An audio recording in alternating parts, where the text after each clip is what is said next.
Hi everyone! Tara, mag-budol fight po tayo sa Tibiao. Ayan po guys, sa Tibiao po yan, sa bayan namin. At dinala po namin yung aming bossing from Hong Kong. At naki-budol fight po sa amin guys. Ayan. Tingnan nyo.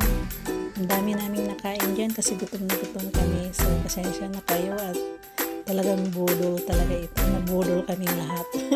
Nabudol fight po. Pati yung boss namin nabudol din. Budol fight din.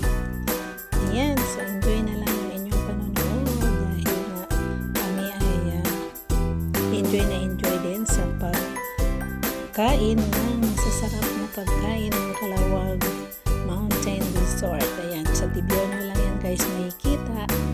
Kaya ano pa yung hinihintay nyo? Tara, pumunta na po kayo sa bayan namin sa Tibiao Antique. Dalhin nyo din po yung inyong bossing kung saan man kayo. Kami ay from Hong Kong.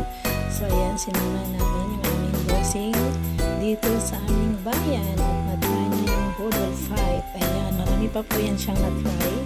Pero ito lang muna yung aking i-upload. Nagpa-face pa rin kami dyan actually guys. So, at saka ano pa? Basta ang dami nilang activities.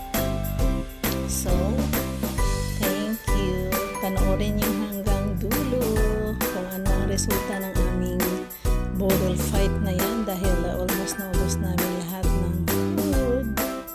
Ayan guys. Enjoy sa pag-watching po yung aming bossing. Ayan. Gusto din niya na kumain mag-try ng ating food. Diba? So ayan guys. Makipanood na lang hanggang dulo para makita niyo kung ano mamaya yung naubos namin na pagkain dyan kasi